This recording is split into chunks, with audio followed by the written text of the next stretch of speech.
Hey Zwifters, welcome to No Breakaways, your source for all the Zwift racing tips and tricks. We're here to preview week 2 of season 2 of the Zwift Racing League. It's another TTT and RGV. What I did for this video is I just went ahead and used the clip that I had last time. So if you know the course well, you can skip over that part. But I did take a look at the last ZRL times to see what the winning times were, and I put those in, and it's right after this intro, so you don't have to watch the whole video if you don't want. You can just watch the times. Anyways, good luck this week, and I'll see you out there. Here are the times from season 1 of ZRL on the RGV course for the men. Cat A, the winning times were between 30, 35, and 32:02, depending on what division you were in. For Cat B, 33 to 35:10. Cat C, 35:49 to 38:06. Cat D, 38:51 to 40:10. I should say in some of the divisions there were some weird results, and I just excluded those. You know, there were times that were much slower than some of these, and I wasn't sure what was exactly going on there with the results in Zwift Power, so I just omitted them. So these are the times you want to be shooting for. All right, on RGV for the women, Cat A was 33:42 to 36:15. Cat B, 37:35 was the only winning time I could find. Cat C, 39:17 to 41:18. And Cat D, 42:06. I guess I would say that, some of the watt per kilograms don't line up. For instance, the Cat B watt per kilogram is higher than the lower end of the Cat A, but the times are faster. The Cat D watt per kilogram are higher than any of the Cat C's. This is just the data I found in Zwift Power, and looking at kind of the average of those first 4 riders. Maybe it comes down to how well they were riding as a team. Maybe they had great paceline. I'm not really sure. I'm just kind of reporting the numbers. I wouldn't expect you to have to ride 3.4 watts per kilogram in Cat D to win your group. That obviously doesn't seem realistic. So anyways, those are the times for this week. Stay tuned for the rest of the preview. Again, it's just a redo of what we did last time. The last thing I wanted to talk about is the distance where these features on RGV come into play. The aqueduct, you're going to come to at 13.4 kilometers, and it lasts 0.4 kilometers long, but only half of that is a climb. And the twisties, you're going to come to at 21.7 kilometers, but those last 2.5 kilometers. Let's get to the video. All right, everybody, here's the RGV course. Nice little course for a TT. You start down there at the bottom of the screen, and you see that you kind of come around. The only real feature on this is the aqueduct KOM up at the top and the twisties over on the right-hand side. So listed on the website, it says it's 24.1 kilometers with a 107 meter elevation gain. But really, when you ride it, because of the lead-in, it's going to be about 25 kilometers with 130 meters of elevation gain. Should be really fun. Even with that elevation gain, it plays out as pretty flat. Really looking forward to getting into this. I pre-rode the course, so let's take a look at a couple of the features. This should be a quick one. If you take a look at the mini map, you can see the pens coming up on your left. When you come out of the pens, you're going to take a left and head to that overpass you see in the distance. The first 13.3 kilometers of this race, you're only going to get 35 meters of elevation. So it's basically pan flat and not a whole lot to talk about. Here we are coming up on the aqueduct KOM. It's only a 10 meter climb, so nothing to get excited about, nothing to worry about. Your TTT, just keep on going straight up the hill like nothing else changed. Just flat over the top, and you come back down, and then there's a whole lot of nothing until you get to the split in the road where you start to get into the twisties. We're going to hop right there. All right, here we are coming up on the split in the road. You're going to take a right. In the last 7 kilometers of this course, you got about 90 meters of elevation gain. There's nothing really significant in here. It's just a lot of rollers. But also, this is a place where you're going to have to really start paying attention, making sure you're not dropping any tired riders. The next thing coming up is the what I've called the twisties. Interesting part of the course, and someplace that we're definitely going to want to watch out for in a TTT. Okay, we're coming up on the yellow van on the left and the Zwift tents, going into the twisties section. This is just an up and down section, a lot of lefts and rights. Would be a really easy place to lose a rider if you're not communicating, if you're not paying attention.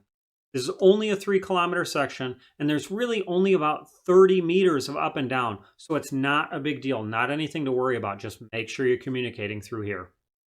All right, we're done with the twisties, just coming out of them. You have about 0.6 kilometers to go from here. Come up to this T in the road, you take a right, pretty straightforward part of the course. Let's jump to the finish. Here we are coming up on the Marina Sprint Reverse. This is the finish of your lap. going to take you, I don't know, 15 seconds, 12 seconds, something like that. Pay no attention to this end gate here. You're going to end at that arch. All right, everybody. I went back through the WTRL TTT that was on RGV about 2 months ago, tried to figure out the total expected time for each category. Now, the WTRL TTT series can be mixed category, and this is only single category, so I had to do a little bit of guesswork, but these are my best guesses at the total time. Category A, probably 31 to 32 minutes, depending on your time slot and who's there, right around that 5.2 watt per kilogram average. In Category B, probably looking right around 33.45 or 4.1 watts per kilogram. I know that's over the category limits. The way Zwift Power categorizes people is based on the 95% of your 20-minute power. So you can actually be a little bit over cat limits and still ride Cat B. Something I forgot about last time, and I apologize, I didn't realize the Cat A women didn't have the exact same standards as the men, except one category down. So the Cat A women cut off here to be Cat A is 3.7 watts per kilogram. I looked at the women's results. My guess is right around 35-30, but 4.2 watts per kilogram. Again, I think that they have a higher watt per kilogram, but a slower time because in general, they're lighter riders than the Cat B men. So the Cat B men carry more speed through. For Cat C, you're looking right around 37.15 or 3.3 watts per kilogram. In Cat D, you're probably looking right around 44 minutes or 2.6 watts per kilogram. Again, in Cat B, C, and D, you notice they're just above that watt per kilogram limits. Best teams are going to be right there. They're going to be right in that line. Okay, everybody, super cool new feature this week. I emailed Eric Schlang over at Zwift Insider and asked him to give us a breakdown of the frames and wheel sets that are going to work best for the RGV course. Let's kick it over to Eric and check it out. France's RGV route makes bike choice really simple in Zwift because it is super flat.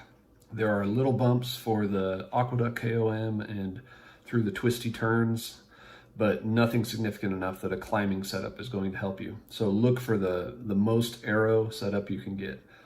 On Zwift, that means you have 5 different frames that are faster than the Tron bike if you couple them with the right wheel set. So those 5 frames are the Specialized Venge S-Works, the Felt AR, the Cervelo S5, the New Canyon Aero 2021, and the Trek Madone. Any of those 5 frames coupled with the Zip 858 Super 9 wheel set or the 808 Super 9 wheel set, those will be about 1 second faster, 1 or 2 seconds faster over a single lap of the RGV. If you don't want one of those setups and you have a Tron bike, go with a Tron bike. That's a great setup, and it's, like I said, it's only going to lose you a second or 2. Now, if you're a beginner and you don't have access to those super fast frames or wheel sets yet, and you're still working on your Tron bike, there are 5 frames and 2 wheel sets I would recommend as your fastest options. So those 5 frames from fastest to slowest would be the Specialized Allay Sprint, the Factor 1, the Ridley Noah, the Cervelo S3D, and the Zwift Aero, the good old Zwift Aero. So get one of those 5 frames. The fastest wheel sets to pair with those would be the Zip 808. That's a classic Zwifting wheel set. If you can't get that, if you're maybe not at level 13 yet, the new DT Swiss ARC 62s are available at level 6. They're pretty cheap. Get those are fast as well. Now, just a note, the difference in speed between the very fastest setup that I just mentioned and the very slowest setup that I just mentioned. So the difference in speed on 1 lap of RGV between the Specialized Venge S-Works with a disc wheel set and the Zwift Aero frame with the DT Swiss wheels. The difference in speed is going to be about 12 seconds over a lap of the RGV. Not a small amount of time when you're talking about a time trial setup. So that should just be inspiration if you're a beginning Zwifter and you haven't unlocked those faster wheels or frames yet, to realize that you could gain a significant amount of time by being up at those higher levels, spending those hard-earned drops. Well, that's all from me. Good luck, everybody. I'll see you in France next week. All right, Zwifters, that's a wrap for Season 2, Week 2, another TTT and RGV. I'm looking forward to this course. It's always a fun one. If you liked the video, please click like and subscribe below, and I'll see you next week.